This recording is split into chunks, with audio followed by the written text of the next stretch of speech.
11:55 کے بعد جو منظر سامنے آتا ہے وہ کہیں اور کا نہیں، میں آپ کو یوپی کا منظر بدلا رہا ہوں اپنے علاقے کا۔ اور جیسے ہی 12 بجتے ہیں اور 12:10 میں مجھے پتا چل گیا، میں اپنے گھر پہ ہی تھا اور مجھے پتا چل گیا کہ جرجیت صاحب جس بستی میں آپ رہتے ہو اسی بستی کے اندر جشن منایا گیا 1 جنوری کا رات کے 12 بجے۔ جو تمہاری نصیحتیں سنتے ہیں جمعے کے خطبے میں آگے بیٹھتے ہیں، انہی لوگوں نے ڈانس کیا ہے، ڈانس۔ میں نے پتہ لگانے کی کوشش کی تو میں اس وقت کانپ کے رہ گیا جب پتہ یہ چلا کہ اس میں صرف نوجوان لڑکے ہی نہیں بلکہ 1 جنوری کو رات کے 12 بجے اس سماج میں رہنے والے لڑکوں کے ساتھ ساتھ لڑکیوں نے بھی شراب پی اور پھر ایک دوسرے کے ہاتھ میں ہاتھ دے کر شراب کے نشے میں ڈانس کیا اور ناچا۔ اور یہ سب کرنے والے غیر مسلم نہیں، مسلمان تھے اور ہمارے اپنے تھے۔ کہاں جا رہی ہے ہماری سوسائٹی؟ جس علاقے میں رہ کر 20 سال میں نے خطبے دیے ہو، جس مسجد میں جب میں اٹھاوا ہوتا ہوں تو جس مسجد میں میں نماز پڑھاتا ہوں، جمعہ کا خطبہ میں دیتا ہوں، وہ ہندوستان کی سب سے بڑی مسجد ہے۔ جماعت اہل حدیث کے پاس اتنی بڑی مسجد پورے انڈیا میں ابھی تک ہمیں نظر نہیں آئی۔ شاہی مسجد ہے، 600 سال پرانی مسجد، کسی بادشاہ کی بنائی ہوئی۔ اس محلے کا میں رہنے والا، اسی مسجد کے نام پر ہمارے محلے کا نام ہے محلہ شاہی جامع مسجد۔ اور اس محلے کے اندر پیروں کے نیچے سے زمین سرک گئی۔ جرجیت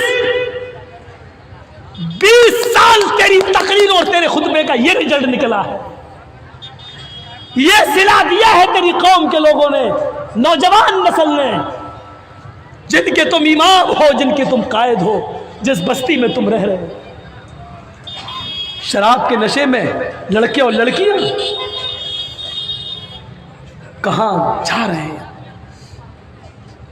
وہ شراب جب حرام نہیں ہوئی تھی تو ایک انصاری نے دعوت کر دی۔ وہ شراب جو حرام نہیں ہوئی تھی جب، تو مدینے میں ایک انصاری نے دعوت کر دی کچھ صحابہ کی کھانے پر، اور اس کھانے میں حضرت عبد الرحمن ابن عوف بھی تھے اور حضرت علی بھی تھے۔ کھانا کھانے کے بعد اس انصاری نے سب کو کھانا کھلایا، اور کھانا کھلانے کے بعد کھانے ہی کے بعد شراب رکھ دی۔ صحابہ کرام نے شراب بھی پی لی کیونکہ حرام نہیں ہوئی تھی اس وقت، اور جیسے ہی شراب کے نشے میں آئے تو اسی وقت نماز کا ٹائم ہو گیا، مغرب کی یا عشاء کی، اذان کی آواز آنے لگی۔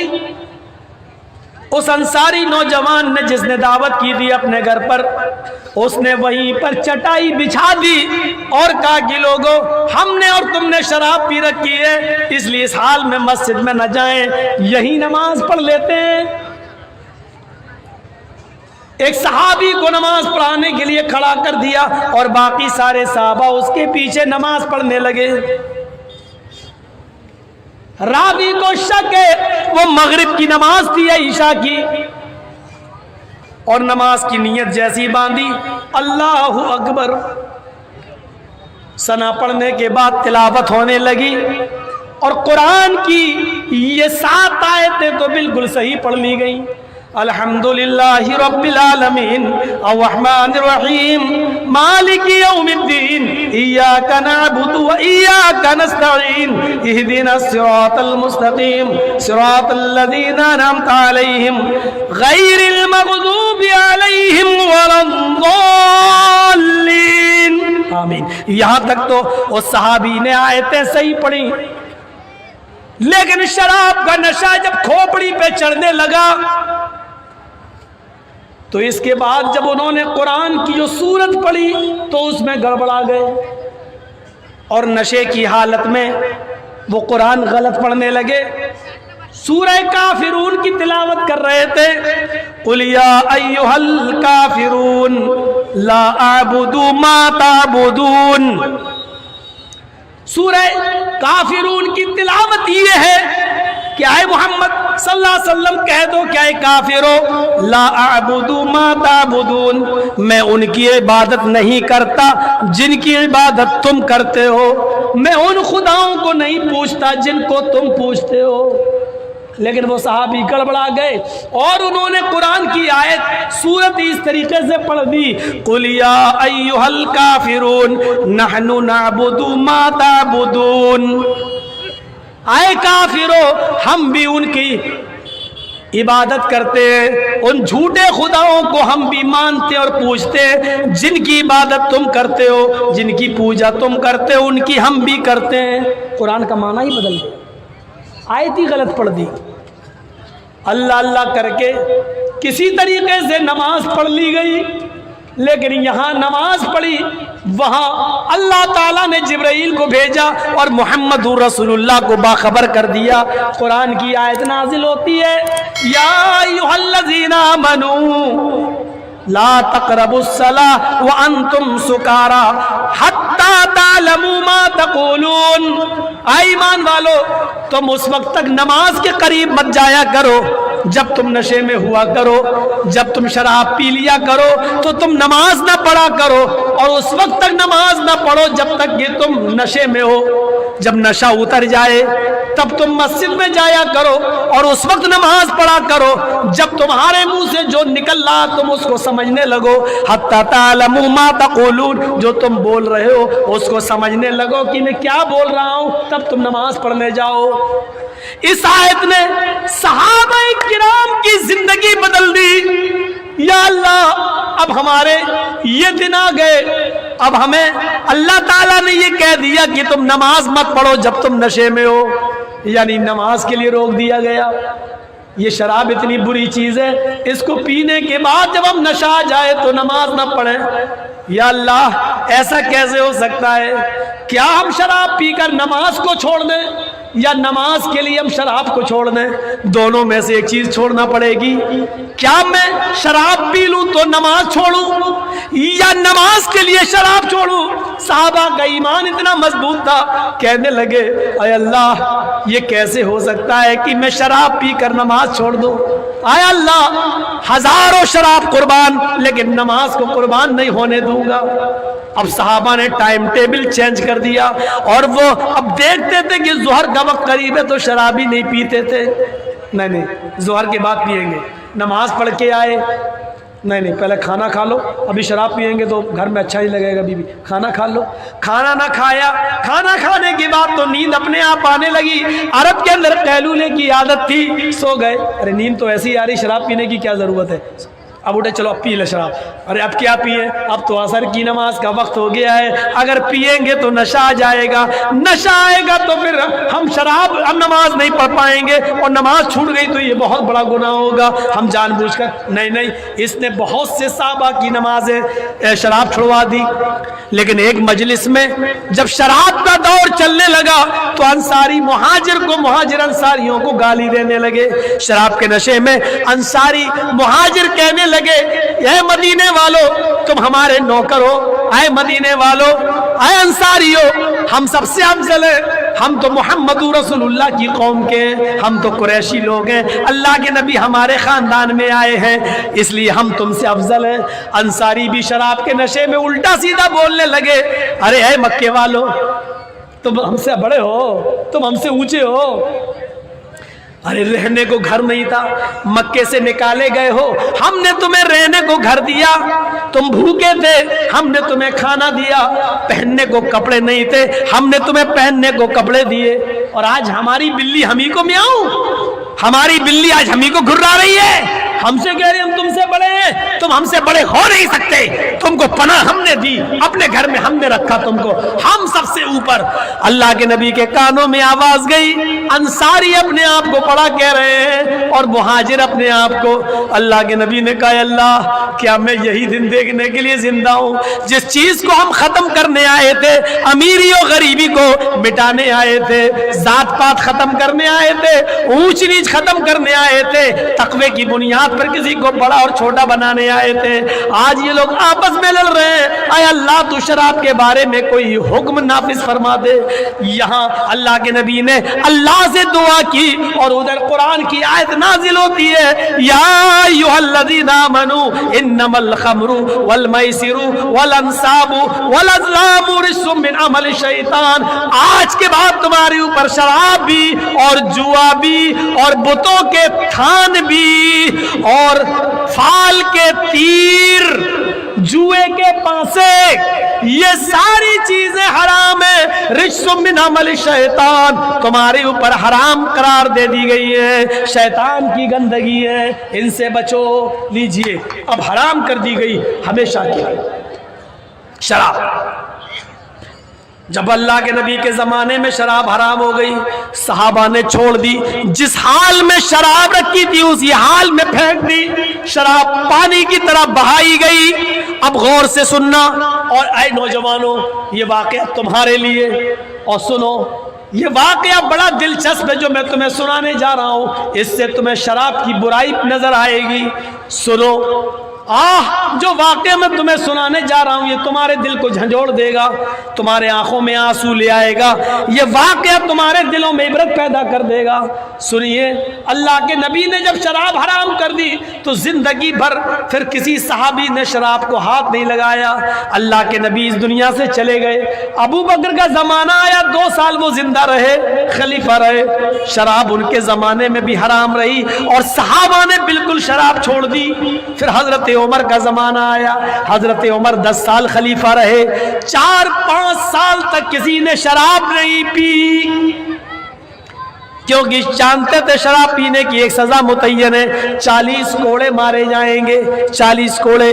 اس لیے کوڑوں کے ڈر سے پہلی بات تو سارے صحابہ نے چھوڑ دیا، اور جو لوگ کبھی کبھی پی لیتے وہ اس لیے نہیں پی رہے کہ 40 کوڑے کون کھائے گا، ایک کوڑے میں تو چمڑی ادھر جاتی ہے، 40 کوڑے کون کھائے گا۔ 4-5 سال گزر گئے، اس بیچ میں ایک صحابی ہے، غور سے سننا، صحابی ہے، نام ہے ان کا قدامہ ابن مظعون، نام ہے اس صحابی کا قدامہ ابن مظعون۔ نوجوانوں یہ واقعہ صرف تمہارے لیے، آج کی نوجوان نسل شراب کی طرف بہت تیزی سے بہک رہی ہے۔ جب 1 جنوری کو ہمارے یہاں لڑکے اور لڑکیوں نے شراب پیو، اور کالج کے لڑکے اور لڑکیوں نے شراب پیو، اور اس کے بعد ناچ ڈانس کیا ہو، تو آپ اندازہ لگاؤ کہ یہ نوجوان نسل، لڑکوں کے ساتھ ساتھ لڑکیاں بھی شراب کی طرف کیسے بہک رہی ہیں اور جا رہی ہیں۔ سنیے، قدامہ ابن مظعون جو بہت بوڑھے ہو چکے ہیں اور ان کو 20 بیماری ملوث ہے، 20 بیماری میں ملوث ہیں، ان کو سر میں درد بھی رہنے لگا، ان کو پیٹ میں درد بھی، ہڈیوں میں درد بھی، وہ کبھی کبھی اٹھتے تو مسجد میں چلے جاتے اور کبھی بیچارے گھر ہی پہ نماز پڑھ لیتے اپنے بستر پر۔ ایک رات میں ان کو درد ہونے لگا۔ یہ واقعہ سننے سے پہلے یہ چیز ذہن میں رکھنا، قدامہ ابن مظعون کو 20 بیماری تھی، 20 بیماریوں نے ان کو گھیر لیا۔ ایک دن ان کو درد ہونے لگا، بہت بوڑھے ہو چکے ہیں، ایک دن ان کو درد ہوا رات میں، اور وہ درد اتنا تیز تھا کہ برداشت سے باہر ہو گیا، اور وہ چیختے رہے، چلا رہے، درد میرا برداشت نہیں ہو رہا ہے۔ اس رات میں کہاں حکیم ملیں گے، کہاں ڈاکٹر ملے گا، اور اس زمانے میں کوئی ایسی دوا بھی نہیں تھی کہ جو درد کو فوراً بند کر دے۔ ہمارے ہاں تو ایک راستہ ہے، بہت تیز درد ہو رہا ہو تو رات میں کہاں جائیں گے ڈاکٹر کے پاس، یہ نیند کی ٹیبلٹ رکھی ہوئی ہے، اس کو کھا لو، کم سے کم نیند آ جائے گی، سو جائیں گے، صبح پھر ڈاکٹر کو دکھایا جائے گا۔ سن لیجئے، بغیر کسی ڈاکٹر کے مشورے کے اور بغیر کسی بڑے ڈاکٹر کے نیند کی گولی لکھے ہوئے اپنی مرضی سے جو لوگ نیند کی ٹیبلٹ درد کی وجہ سے کھا کے سو جاتے ہیں رات میں، یہ بھی شراب پینے کے حکم میں داخل ہے۔ نوٹ کریے گا میری بات کو، اگر آپ کو کسی ڈاکٹر نے نہیں بتایا اور آپ نے اپنی مرضی سے ٹیبلٹ کھا لی تو آپ نے ٹیبلٹ نہیں کھائی ہے، آپ نے شراب پی ہے۔ قدامہ ابن مظعون کے گھر والے کہنے لگے اتنی تیز درد ہو رہا ہے، ہمارے گھر میں بہت پرانی ایک شراب رکھی ہوئی ہے، حرام ہو جانے کے بعد کسی نے اس کو ہاتھ نہیں لگایا ہے، بہت درد ہو رہا ہے آپ کو، ایسا کر لو آدھا گلاس شراب ہم آپ کو دیے دیتے ہیں، 2 گھونٹ شراب 3 گھونٹ شراب یہ پی لیجئے، اس سے آپ کو نیند آ جائے گی اور آپ آرام سے سو جائیں گے، کل صبح کسی اچھے حکیم سے مل کر آپ کا علاج کرایا جائے گا، کم سے کم رات تو آپ کی کٹ جائے گی۔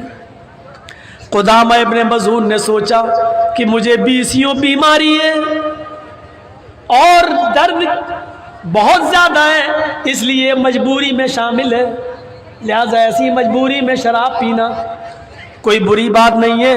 انہوں نے کہا لاؤ اس مجبوری میں 2 گھونٹ شراب پی لیتا ہوں۔ قدامہ ابن مظعون نے اپنے گھر والوں سے کہا، وہ شراب کی بوتل لے آیا اور 2 یا 3 گھونٹ آدھا گلاس کہ تقریباً شراب ان کو پلا دی گئی، تھوڑی دیر کے بعد ان کو غنودگی آ گئی اور وہ سو گئے، اور سونے کے بعد ان کی نیند صبح ہی کھلتی ہے۔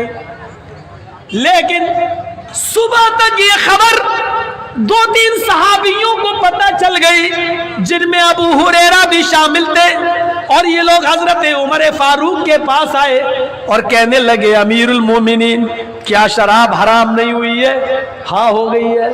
آپ نے سنا ہے؟ کہا نہیں سنا ہے، کل کی رات میں قدامہ ابن مظعون نے تھوڑی سی شراب پی لی ہے۔ اچھا، بیمار تھے اور ان کو بہت درد تھا، اس لیے وہ وہاں چلے گئے اور شراب پی لیے۔ حضرت عمر فاروق نے اپنے قاصد کو بھیجا، جاؤ قدامہ ابن مظعون کو میرے آفس میں دربار خلافت میں لے کر آؤ۔ عمر فاروق کا قاصد جاتا ہے اور قدامہ ابن مظعون سے کہتا ہے آپ کو امیر المومنین حضرت عمر بلا رہے ہیں۔ کہا بیمار ہے، یہ تو بستر سے اٹھنے کے لائق نہیں ہے۔ قدامہ ابن مظعون کہتے ہیں کوئی بات نہیں، اے میرے بیٹے مجھے کھڑا کرو۔ ان کو کھڑا کیا گیا، انہوں نے اپنے 2 بیٹوں سے کہا ایک بیٹا میرے دائیں طرف آئے اور دوسرا بیٹا میرے بائیں طرف آئے، اور خود بیچ میں چلے اور اپنے دونوں ہاتھ دونوں بیٹوں کے کاندھوں پہ رکھ لیے اور کہا اس حال میں مجھے لے کے چلو امیر المومنین کے پاس، حضرت عمر فاروق کے پاس۔ اس حال میں ان کو لے کر جایا گیا۔ حضرت عمر نے ان کو دیکھا، فرمایا اے قدامہ ابن مظعون، میں نے ایسا سنا ہے کہ کل کی رات تم نے شراب پی لی، کیا یہ صحیح ہے؟ قدامہ ابن مظعون کہتے ہیں ہاں اے امیر المومنین، آپ کو تو معلوم ہی ہے مجھے کتنی بیماریاں ہیں، کئی مرتبہ تو آپ بھی مجھے دیکھنے کے لیے گھر پہ آئے، جب میں مسجد میں نہیں پہنچ پاتا تو آپ میری عیادت کے لیے گھر آتے اور میری خیر خبر لیتے ہیں۔ آپ کو معلوم ہونا چاہیے کہ مجھے 20 بیماریوں نے گھیر لیا ہے اور اب بھی میں اپنے بچوں کے ساتھ آیا ہوں۔ کل رات مجھے بہت درد ہوا، میں بے چین ہو گیا اور بہت زیادہ مجبوری میں نے تھوڑی سی کل شراب پی لی۔ حضرت عمر نے یہ دائنا ہاتھ اٹھا کر اپنے سر پہ مار دیا۔ اے قدامہ یہ تم نے کیا کیا؟ اے قدامہ شراب پینے والے کی حد جانتے ہو کیا ہے؟ کہا ہاں معلوم ہے۔ اے قدامہ معلوم تھا پھر بھی تم نے شراب پی لی۔ شراب پینے والے کے لیے تمہارے نبی نے، اللہ کے نبی نے 40 کوڑوں کی سزا متعین کی ہے۔ حضرت قدامہ کہتے ہیں ہاں معلوم ہے اے امیر المومنین، لیکن آپ کو معلوم ہونا چاہیے کہ مجھے 20 بیماری ہیں اور رات میں اتنا تیز درد تھا کہ برداشت سے باہر تھا، اس لیے میں نے مجبوری میں شراب پی ہے، اس لیے میرے لیے مجبوری میں شراب کی رخصت شریعت دیتی ہے۔ حضرت عمر نے کہا اے قدامہ، شریعت تمہیں کہاں رخصت دیتی ہے؟ اللہ کے رسول کے زمانے میں شراب حرام ہو گئی تھی، اس کے بعد جو لوگ شراب پیتے پکڑے گئے ان کو 40 کوڑے مارے گئے۔ کسی نے کہا مجھے بخار تھا، پھر بھی نبی نے ان کو 40 کوڑے لگائے۔ کسی نے کہا مجھے یہ بیماری تھی، نبی نے پھر بھی 40 کوڑے لگائے۔ اے قدامہ، اللہ کے رسول نے کبھی کسی بیمار آدمی کو بھی شراب پینے کے بعد یہ سوچ کر نہیں چھوڑا کہ اس نے تو اس بیماری میں شراب پی لی اس لیے چھوڑ دیا جائے۔ تمہیں رخصت کہاں سے مل گئی؟ حضرت ابو ہریرہ کہتے ہیں اور دوسرے صحابہ، اے امیر المومنین، یہ بوڑھے ہو چکے ہیں اور بہت زیادہ کمزوری بھی ہے اور شراب انہوں نے بہت زیادہ مجبوری میں پی ہے، لہذا ان کو کوڑے تو نہیں مارے جانے چاہیے۔ حضرت عمر نے کہا بڑے بڑے جید صحابہ کو بلاؤ اور میٹنگ کرو۔ اسی وقت میٹنگ ہوتی ہے۔ حضرت عمر نے کہا اللہ کے رسول صلی اللہ علیہ وسلم کے زمانے کے بہت سے صحابہ آج بھی موجود ہیں، مجھے صرف ایک دلیل دے دو، مجھے ایک واقعہ بتا دو کہ اللہ کے رسول نے کبھی کسی مجبوری میں شراب پینے کی وجہ سے کسی کو چھوڑ دیا ہو۔ ہم ابھی چھوڑ دیں گے، لیکن کوئی بھی صحابی پیش نہیں کر سکا کہ اللہ کے نبی نے کسی مجبور کو مجبوری میں شراب پینے کی وجہ سے چھوڑا ہو۔ حضرت عمر نے کہا جب تم لوگ دلیل نہیں دے پائے تو مجھے حضرت قدامہ ابن مظعون کو کوڑے مارنا پڑیں گے۔ پھر میٹنگ ہوتی ہے اور میٹنگ میں طے ہوتا ہے امیر المومنین آپ کو اختیار ہے، آپ اس بوڑھے آدمی کو کوڑے ماریے، مجھے کوئی اعتراض نہیں ہے، انہوں نے شراب پی ہے، کوڑے لگنا چاہیے 40 کوڑے، لیکن ہماری گزارش اپیل درخواست یہ ہے، ہماری ریکویسٹ یہ ہے، ابھی یہ بہت بیمار ہیں، بیسیوں بیماری ہے اور اپنے بیٹوں کے ساتھ کھڑے ہو کر آئے ہیں اور ان کے بیٹوں نے یہاں کھڑا کر دیا ہے، یہ ابھی اپنے گھر پہ جائیں گے تو اکیلے چل نہیں پائیں گے، ان کو بیٹے سہارا دے کر جائیں گے، ابھی یہ نماز بھی گھر پہ پڑھ رہے ہیں مسجد میں نہیں، تھوڑی طاقت آ جانے دیجئے، کمزوری دور ہو جانے دیجئے، یہ بیسیوں بیماری میں تھوڑی سی طبیعت صحیح ہو جائے، یہ اپنے آپ چلنے پھرنے لگے اور مسجد میں آنے جانے لگے، تب آپ ان کو 40 کوڑے مار لینا۔ حضرت عمر فاروق نے کہا افسوس اے ابو ہریرہ، میں تمہاری یہ ریکویسٹ نہیں مان سکتا، اس کی وجہ یہ ہے کہ میں ان کو 1 ہفتے کی مہلت دے دوں، میں ان کو 10 دن کی مہلت دے دوں کہ یہ حکیم سے علاج کرائیں اور ان کو طاقت آ جائے، میں ان کی طاقت کے آنے کا 10 دن انتظار کروں اور جب تک ان کو طاقت آئے یہ چلنے پھرنے لگے، پتہ چلا کہ ان 10 دنوں میں میرا ہی انتقال ہو جائے، میں اللہ کو پیارا ہو جاؤں۔ اے ابو ہریرہ اور اے صحابیوں، اگر ان کے صحیح ہونے سے پہلے میں ہی اگر مر گیا اور اللہ کو پیارا ہو گیا تو قیامت کے دن میں اللہ کو کیا جواب دوں گا؟ اللہ پوچھے گا جب شراب پینے کا مجرم تیری عدالت میں آ گیا تو تو نے اس کو اور اس نے اپنا جرم بھی قبول کر لیا تو کوڑے کیوں نہیں لگائے؟ اے ابو ہریرہ میں اللہ کو کیا جواب دوں گا؟ افسوس ہے میں تمہاری یہ بات نہیں مان سکتا اور ان کو آج ہی کوڑے لگائے جائیں گے۔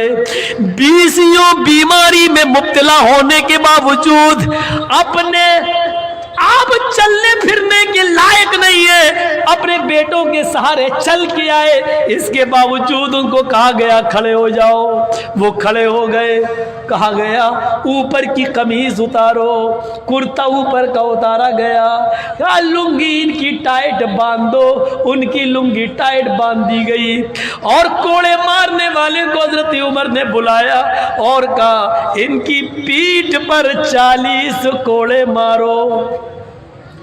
اس جلاد نے، اس کوڑے مارنے والے نے حضرت قدامہ ابن مظعون جیسے بوڑھے آدمی کو جو بیسیوں بیماری میں مبتلا تھے، ان کو جنہوں نے بہت زیادہ درد ہونے کے بعد تھوڑی سی شراب پی لی تھی مجبوری میں، ان کو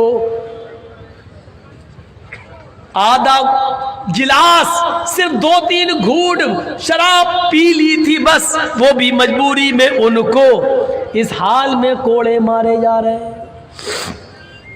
40 کوڑے تو وہ کھا گئے، اللہ اللہ کر کے ان کو پیٹھ پہ پڑ گئے، اور پھر ان کے دونوں بیٹے ان کو لے کر گھر آئے۔